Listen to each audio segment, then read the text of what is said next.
மகாநதியில வெண்ணிலா என்னமோ கோயில்ல விஜய்க்காக வெயிட் பண்ணிட்டு இருப்பாங்க. ஆனா, விஜய் வந்து கோயிலுக்கு வராம டைரக்ட்டா பார்த்தீங்கன்னா, காவேரிய பார்க்குறதுக்கு எக்ஸிபிஷன் போயிருப்பாரு. அங்க இருந்த ஒரு சோஷியல் மீடியா இன்ஃப்ளூயன்சர் இத வீடியோ எடுத்து போட்டதுல, வெண்ணிலாவும் அந்த வீடியோவ பார்த்துட்டு ரொம்ப அழுவாங்க.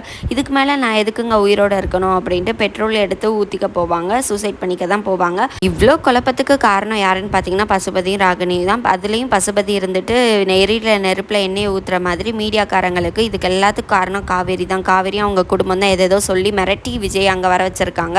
மற்றபடி விஜய் வந்து இங்கே வரக்கூடியவர் தான் அப்படின்னு சொல்ல வெண்ணிலாவும் உடனே சூசைடுக்கு ட்ரை பண்ண கரெக்டாக அந்த டைம் பார்த்தீங்கன்னா போலீஸ் வந்து வெண்ணிலாவை காப்பாற்றிடுறாங்க.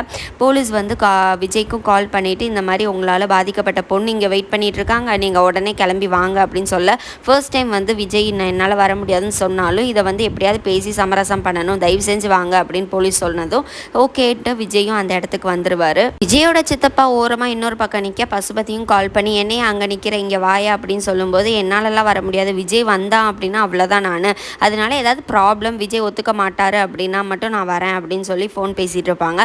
என்னதான் பசுபதி ட்ரை பண்ணாலும் அவர் வந்து வரவே மாட்டார். பிரச்சனைனா மட்டும் நான் உள்ளே வரேன் அப்படின்னு சொல்லி விஜயோட சித்தப்பா ஃபோனை கட் பண்ணிடுவாங்க. கரெக்டாக விஜயும் வந்து கோயிலுக்கு வந்துடுவார். வந்ததுமே வந்து நிறைய கோவப்படுத்துகிற மாதிரியே வெண்ணிலாவோட மாமா பேசிகிட்டே இருப்பாங்க.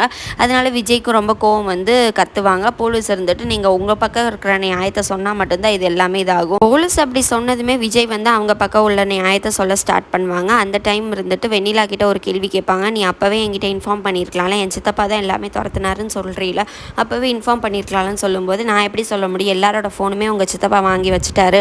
அது மட்டும் இல்லாமல் வேனில் அனுப்புனதுமே வேன் ஆளுங்க எல்லாருமே உங்கள் சித்தப்பாவோட ஆளுங்க, அதனால எனக்கு அவங்களும் ஃபோன் தரல, நான் எப்படி இன்ஃபார்ம் பண்ண முடியும், அந்த டைம் தான் ஆக்சிடென்ட்டுமே ஆச்சு. இன்னொரு பக்கம் காவேரியும் விஜயும் ஸ்டாலில் இருந்த வீடியோ வந்து ரொம்பவே வைரலாக போயிட்டுருக்கு. அதை கங்காவும் பார்த்துட்டு இதை எப்படியாவது அம்மா கண்ணில் இருந்து மறைக்கணும் அப்படின்னு சொல்லிட்டு இருக்காங்க.